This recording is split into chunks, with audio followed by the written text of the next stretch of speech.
know that rest is an important rhythm to allow our bodies, our minds, and our hearts to recover, to dream, and to play. Here at the Allender Center podcast, we are practicing what we teach to give our team a bit of a break. During the month of July, we're bringing back 3 of our most popular conversations from the last year, featuring some incredible guests.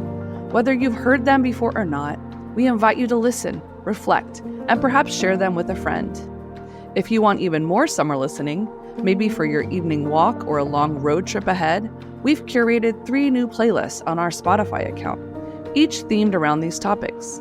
Look out for a fresh playlist every week for the next 3 weeks in our show notes, or find us on Spotify at Allender Center.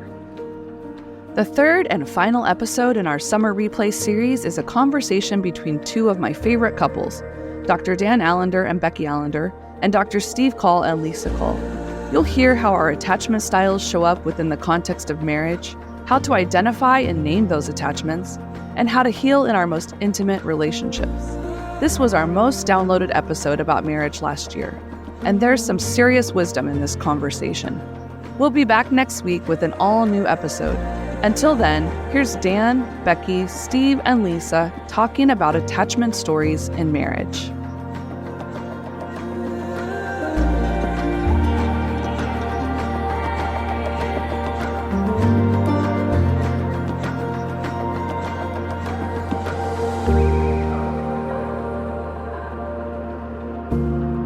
There is nothing more fun than talking about marriage, at least some days. And my great privilege is to be with my beloved wife, Becky. Hi, Beck. Hey, so good to be with you. And dear friends and colleagues, Steve and Lisa Call from Reconnect Institute. So fun to work with the 2 of you as well. So welcome. Thank you. Great to be here. Thank you. Great to be with both of you. Really looking forward to this conversation. Well, we're going to jump into this topic, which sounds perhaps a little bit academic, but it really is and isn't. And that's the role, the place, the power of attachment. Like one of the effects that Becky saw after a number of years of our marriage is that she suffered for a season of life significant struggles with asthma. But our relationship, not because it's perfect, I can promise you that, but the relationship itself began to change. Yes, so I could give away my asthma pills of, 15 years at least. Yeah. So when we begin to talk about attachment, we're talking about something that happens between 2 people, but in this case, marriage, that changes something of the nature of how we live, how we breathe, about our bodies, about the very way that we actually take in the world. So we want to do the good work, this particular podcast, of inviting you to understand better the category of attachment, but also to have a better sense of how that's meant to grow in your marriage and what the fruits will be as you continue to do so. So, Steve and Lisa, where do you want to go with regard to this lovely topic? Oh, there's so many different directions to go. And, I love how we are already talking about attachment within marriage, because that is our work. I think our work in this world is staying connected to the ways in which our relational style, attachment style in our marriage is often not a mirror fully, but closely resembles our attachment experience with our own attachment figure. And that often is there's so much language, so much literature, so many different resources with regard to attachment. I think it's helpful maybe for us to be as intentional as we can about what do we mean by it? How does it play out in a marriage? And I think for us, one of the deep privileges of marriage, and maybe that's our invitation for those that are listening, is that marriage is meant to be an attachment experience.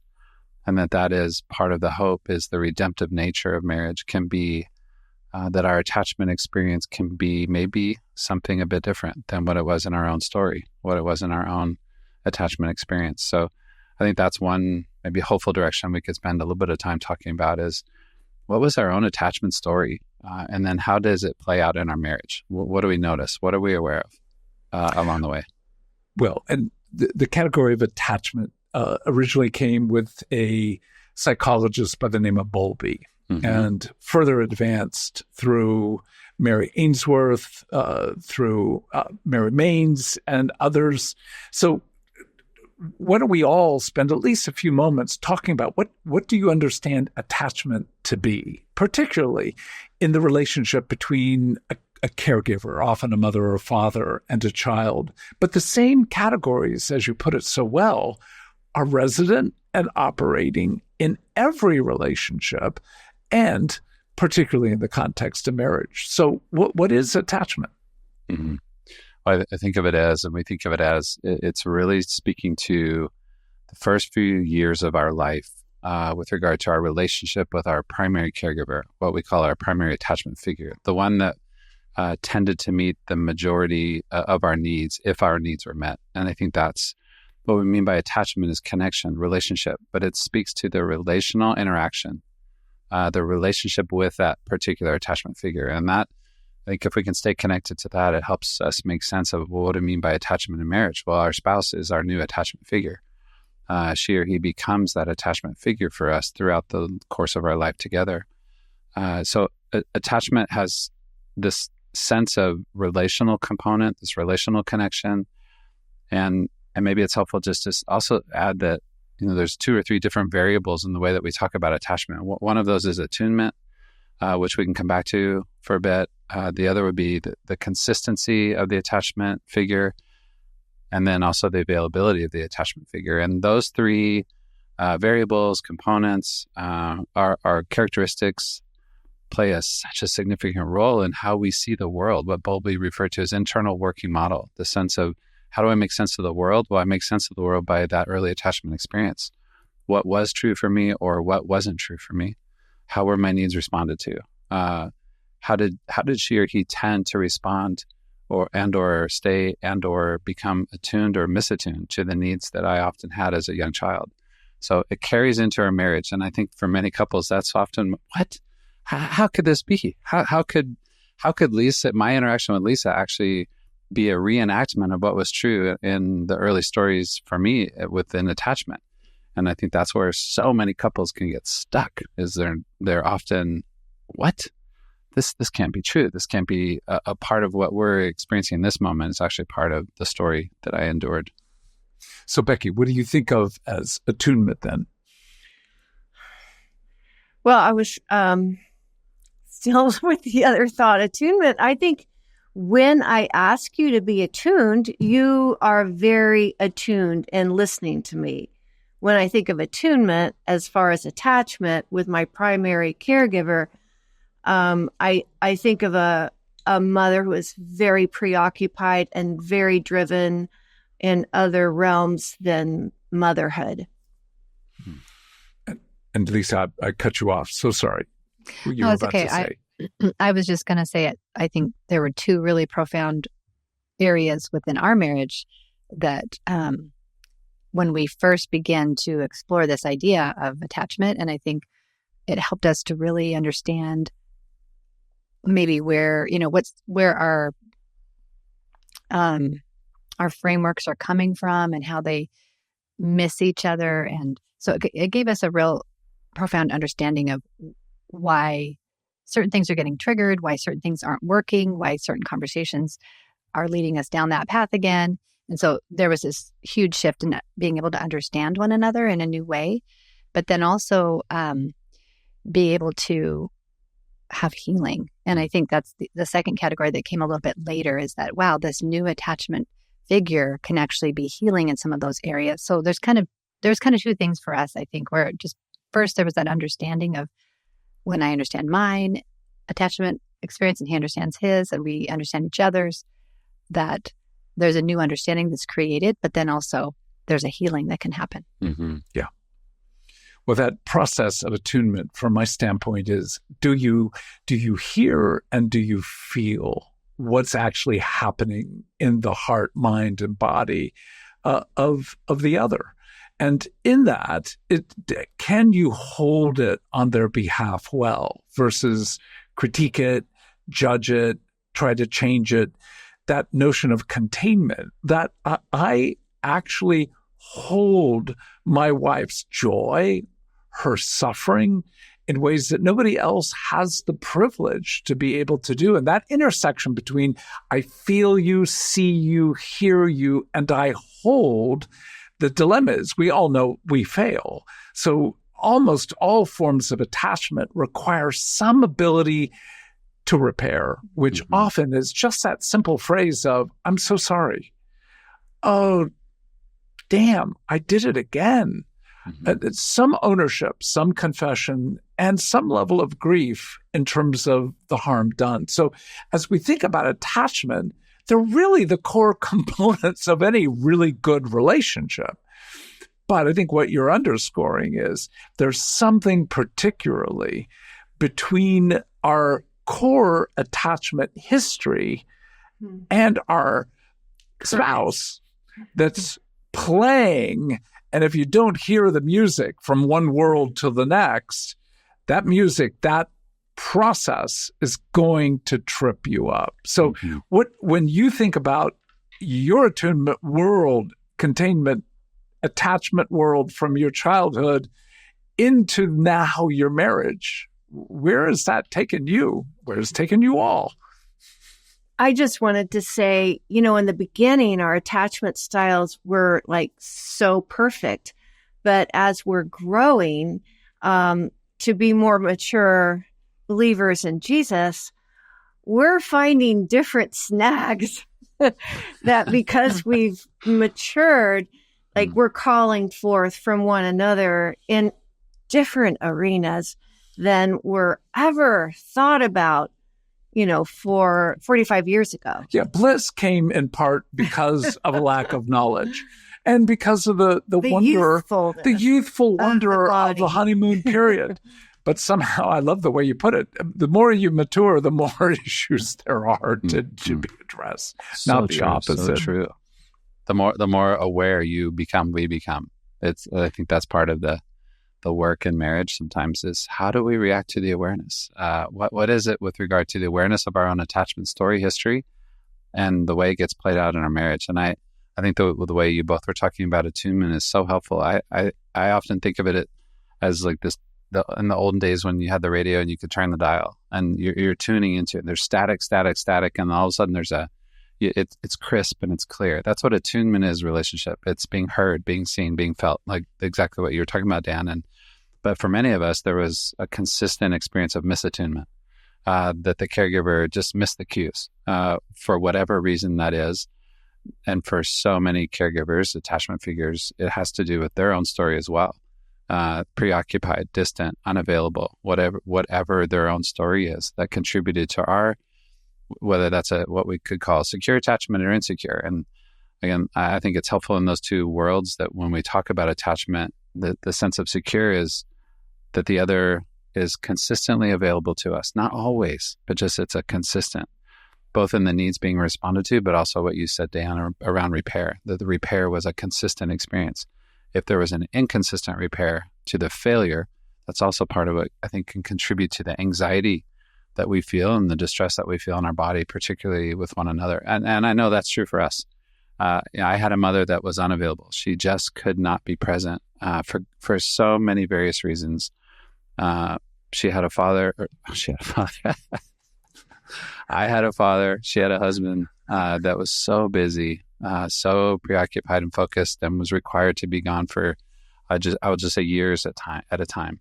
And so my mom was preoccupied. She wasn't able to be present emotionally. And I learned how to become self-sufficient and not need. And so that has played itself out in our marriage so much is that when Lisa is unavailable, I go away. I shut down. I withdraw. I try to somehow make it on my own. And that's where our attachment story intersects. The past is always part of the present, and especially within attachment. And often we're just not aware of it, or we choose to not be aware of it. And I think that's true for you, that it's a very similar when I'm emotionally unavailable to you. What would you say happens to you, for you? Yeah, I really feel it. And it was harder for me to sort of diagnose my own attachment because I felt like my parents were really there for me. And it took me a little bit longer to realize it was the emotional piece that was really lacking, because they were very present and very involved in my life. But then I really did notice that there was something missing in the emotional level. And so definitely plays out when, Steve would become emotionally unavailable, and I would almost get to a panic feeling where I felt abandoned. I felt something more than what was actually happening. It felt very panicky. And so we began to, walk that journey and figure out, wow, that my parents were there, but there was this emotional component that was very lacking, and played right into our dynamic. Well, when you both think about, and I'll say all four of us, but when you think about the interplay between secure, insecure attachment, and generally research says, which I think is poo-poo, that 65% of the human race is securely attached.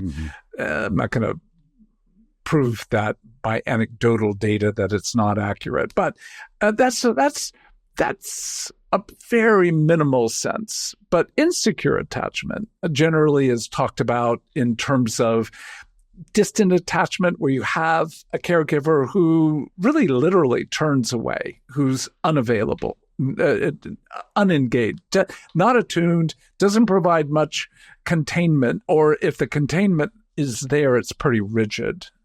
Then you have very ambivalent attachment. That is, caregiver is involved and then not involved. And you have a sense of presence and then long periods of absence. So you desire it, but you have to turn away because you're not sure that the parent's going to turn away before you do. And then chaotic attachment, which often comes when there's severe addiction, mental illness, violence, abuse of all sorts. And when you hear all that, how would you describe your attachment history, and how does it play out in the context of your marriage? I think those categories that you just shared are helpful because they're rooted in these two almost variables of anxiety and avoidance. That when we experienced a caregiver attachment figure that was unavailable, we learned to avoid. We learned to just dismiss the need that we have, and we just have this sense of I'm good. It's not okay to need. It's not okay to rely on the other. So there's this predominant avoidance, and that is very true for me. In our dynamic over the 3.5 decades, is I work hard to not need. So I avoid naming need, requesting, acknowledging, pursuing, because it was too much, I would say, grief, loss, even as a child, to bear the need not being responded to, simply just not acknowledged. I think for many of us, that is a very key part of our story, is that we learned at an early age to not need because of our caregiver saying, however they said it, however they responded, something about the need wasn't okay. And so we avoid it. And then the ambivalent piece is, maybe sometimes my caregiver attachment figure responded. So maybe sometimes it's okay and sometimes it isn't. So there's this ambivalence, move forward, move away, move against, move toward it. And I think that is a little bit true for you. And the way that we interact is sometimes there's a caution to move toward what it is that you need from me. I love what Becky was pointing out at the beginning about the early stages of our relationship, because I also learned not to need emotionally. And so we were a great match, right? At the beginning, we're just having good. fun. We're good. I don't need anything. You don't need anything. You don't we're need, just going to do this. It's not that hard. And we had a good, I don't know, 10 years? 8 or 10 months. Then you have kids and things start getting complicated.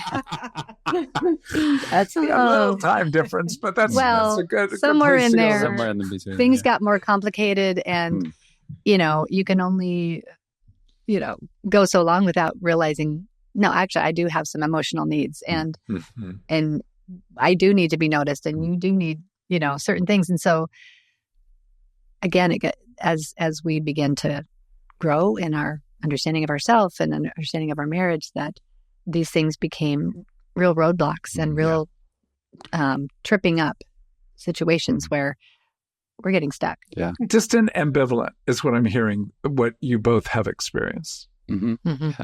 What would you say, dear, about your Well, dear? I know Dear. dear. Oh, dear. Well, I know I'm more avoidant, right? Or I'm ambivalent, so like that's why I work so hard. So I'm getting healthier. I don't want that now so much. But yeah, and you are more like Chaotic. and also like against, right? Yeah. You're just Yeah. chaotic. Well, yeah, using Karen Horney's category, that I think it's Resistant. really, you tend to move away, which is often the Totally, the especially for a 9. the effect of a distant attachment. Whereas I think my world was at best, like the best of the days would have been ambivalent.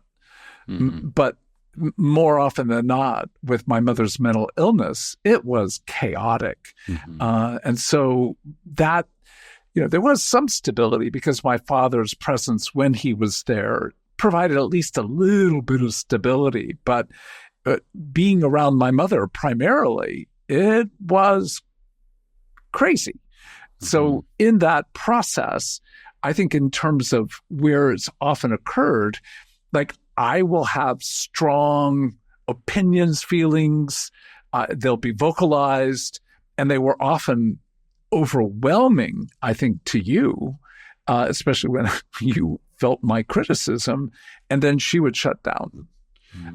And then it would be a stonewalling, and I would feel panic, just sort of this internal panic that then intensified the conflict, thinking in some ways, much like the interaction with my mother, things would be heated, screaming, things being thrown, violent, and it would eventually resolve. But as I intensified, you withdrew. I didn't act like your mom.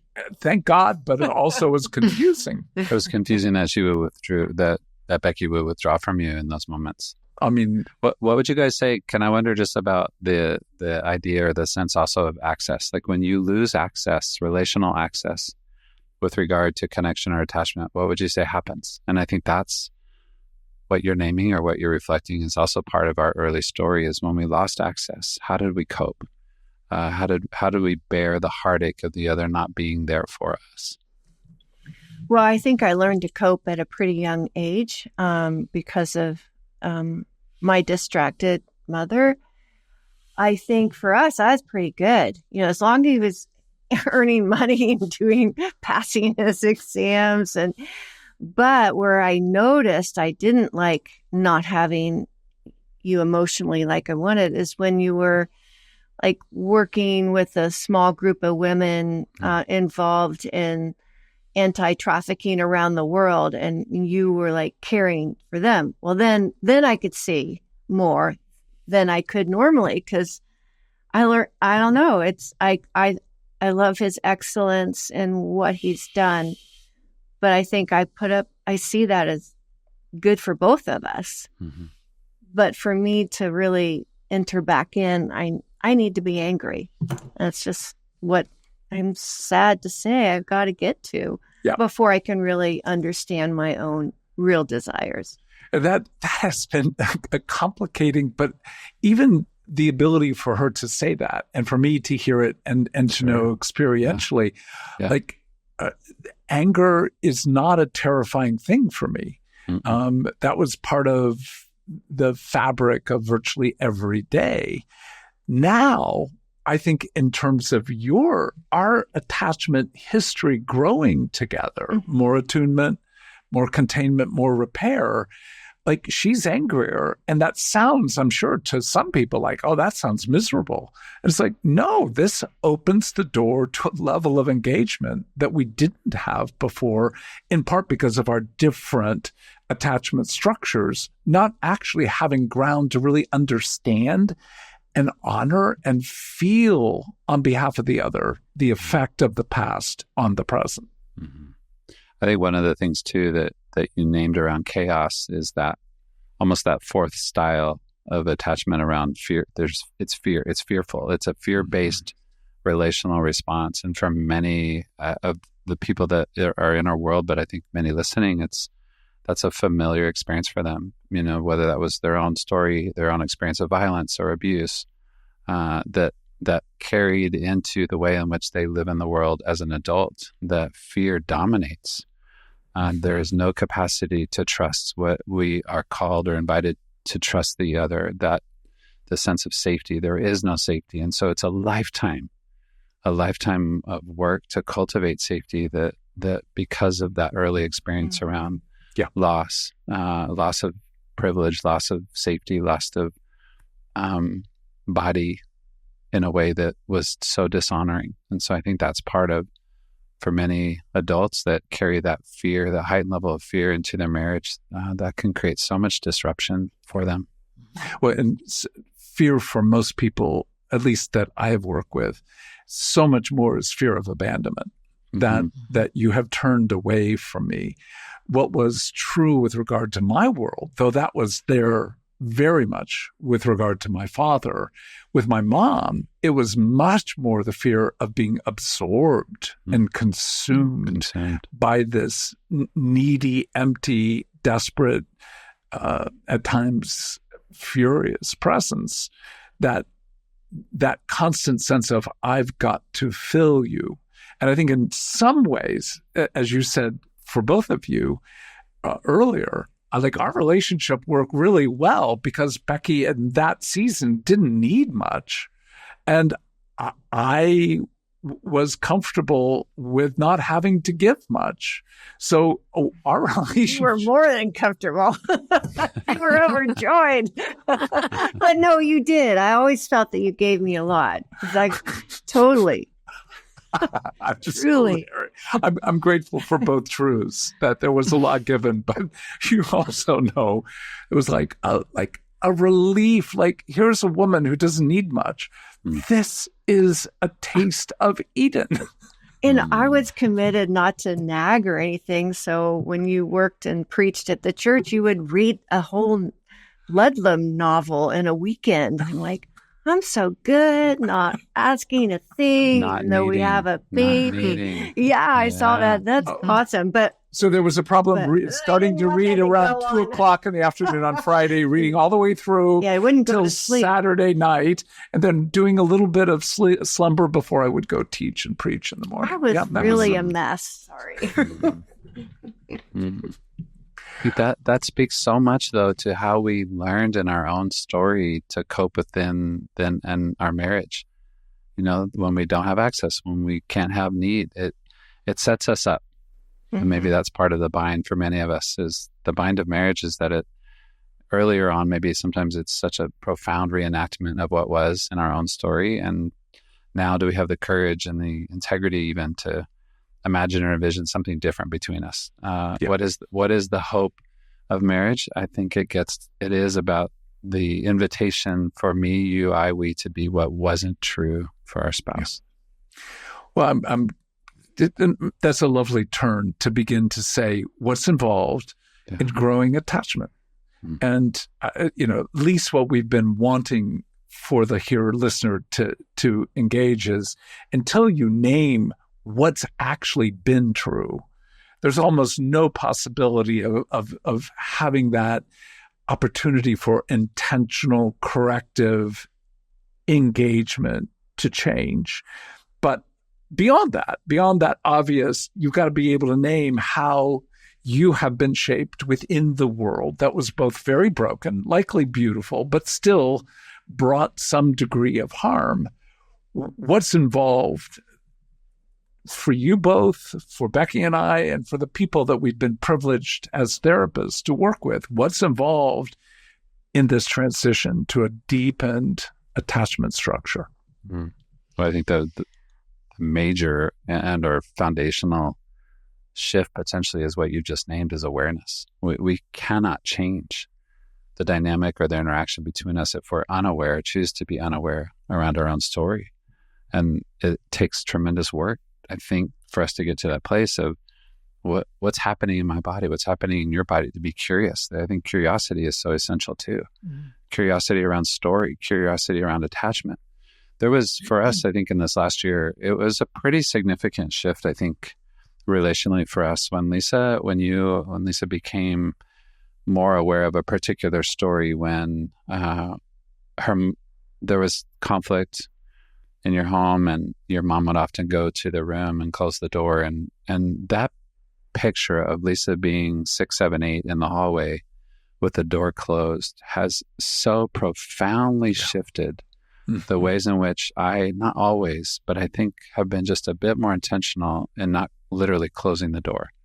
That there's something about the access to that young part of her in that story that I don't want to be the one that harms. I don't want to be the one that reenacts the loss that she endured. And I think that's part of our invitation, both in our own marriage, is how will the awareness of story shift or change a potential dynamic between us? And that has been, I think, a significant example, but it also took freaking courage for Lisa, for you to name that story, to share that part of her journey, the familiarity of the loss of access, and how it got to that point. Yeah, I think just the framework of attachment is so helpful, because I think in our mind, our false Eden way of thinking, that marriage, as we grow, it's just going to get more and more peaceful, or we're just going to get more and more connected.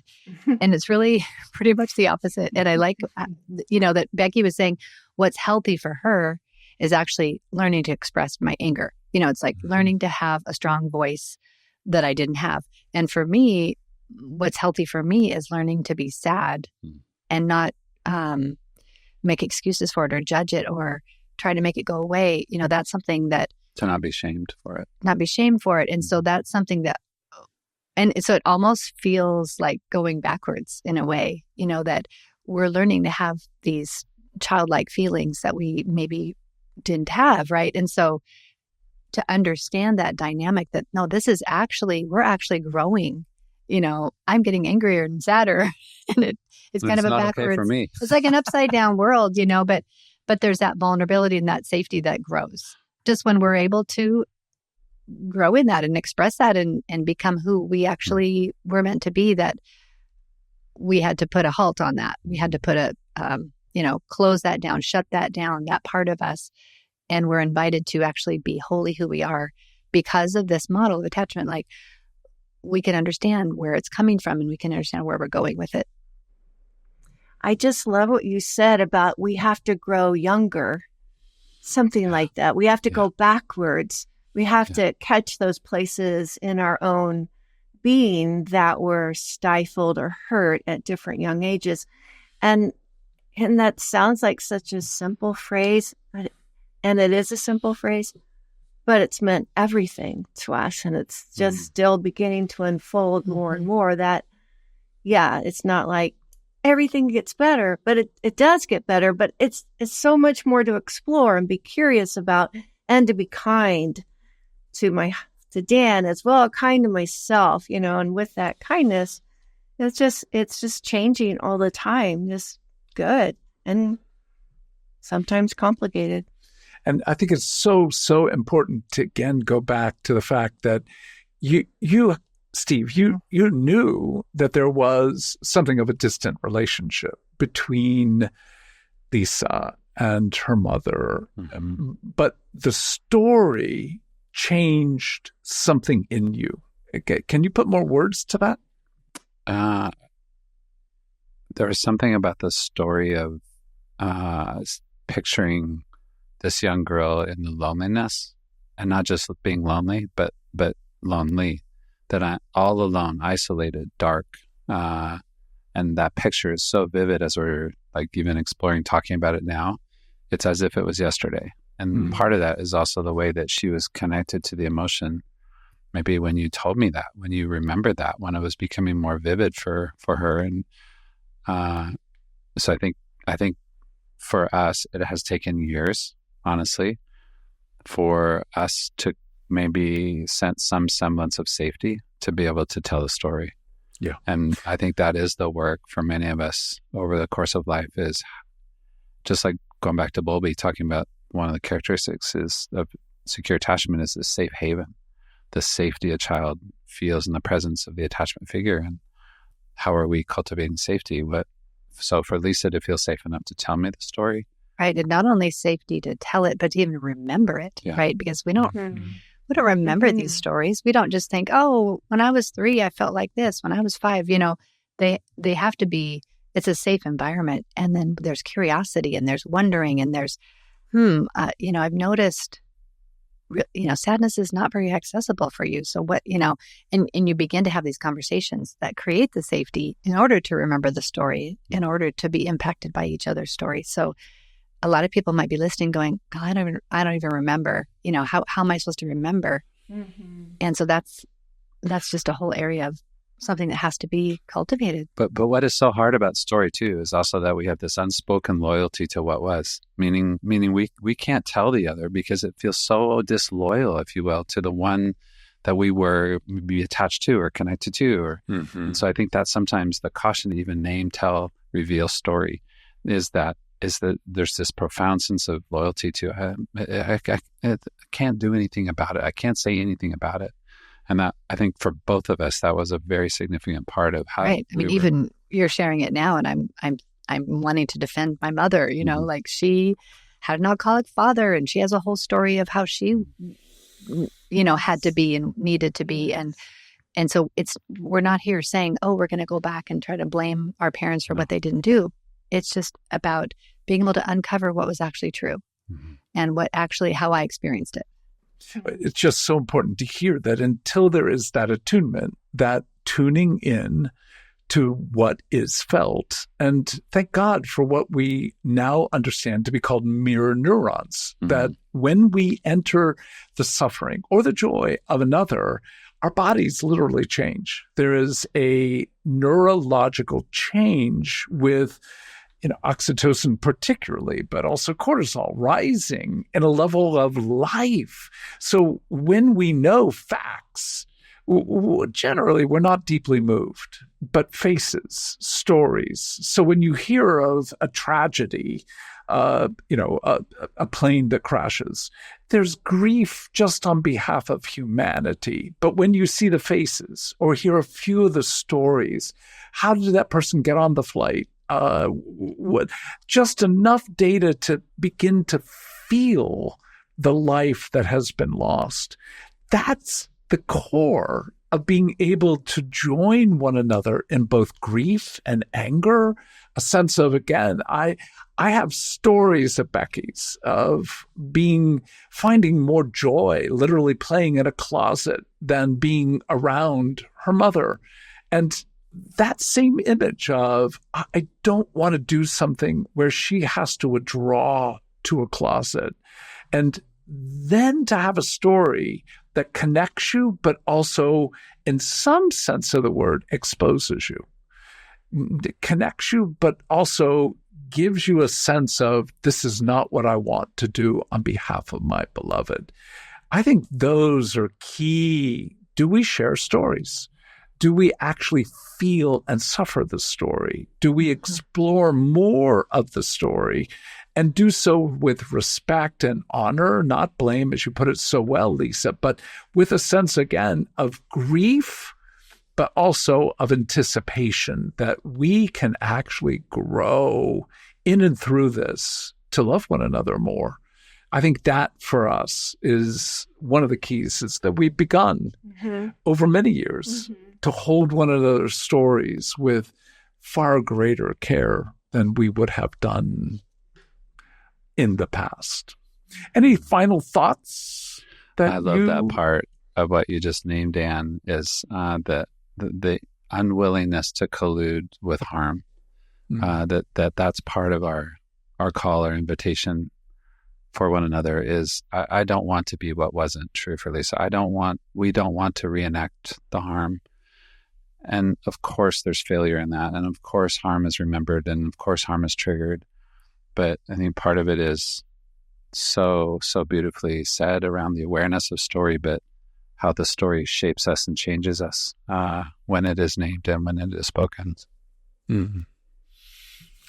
Lisa, Becky, any final thoughts before we invite our audience to ponder and engage, and especially for those who are not married?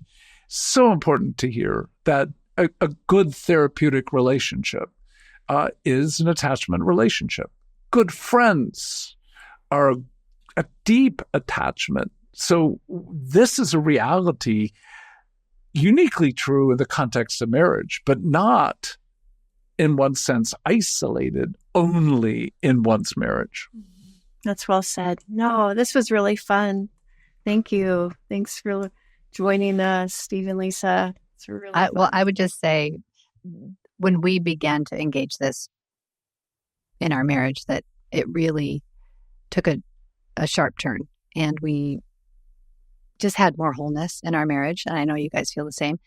When we began to engage in a different way, there was so much healing and so much openness, I think, and so much less defensiveness, because it became more about understanding each other's stories than just responding to each other's, inadequacies or shortcomings or whatever we saw them as before. But it's like almost like your eye shifts to see something that's not just right in front of you. It's so much further beyond.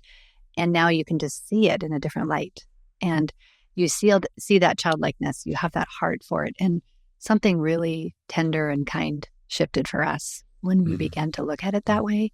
So if people are listening and they're wondering, I don't know, this sounds hard or whatever, but it just, the fruits are so worth it to just begin. How uncomfortable and awkward it is to begin these conversations, that there's so much fruit and there's so much goodness and kindness in store when we began on this journey, I think. Yeah. Well, it's one of the reasons why Becky and I have so enjoyed being able to co-labor with both you, Steve, and Lisa. And, your labor in and for the Reconnect Institute, the book Reconnect, and our labor together, conferences, etc. If we didn't do the work between one another as a couple, there would just be no way to be able to play together with another couple that's not being able or not willing to engage the same realities. So I think it's been as we've seen how you've grown, I think we have grown, and I hope that would be true as well, vice versa. So true. It's the invitation to couples to begin to go, these are not categories for you to leave, in your own thinking. It's meant to be a conversation, and not just a conversation between the two of you. This is conversations in your Bible study, in your small group, when you go out for a couple with another couple for dinner. Maybe not the first conversation, but these are the things that will help one another make the move to enjoying not only one another, but ultimately the ultimate attachment presence is the presence of Jesus. And as we're talking about attachment, it's not a lot different to be able to say God's attunement, God's containment, God's invitation for us to no repair is the context to be able to say, this is how we're meant to live in all relationships. So again, thank you. Thank you, all 3 and 4. Oh, we're grateful. Thanks for inviting us, and so good to have a conversation with you both. Yes.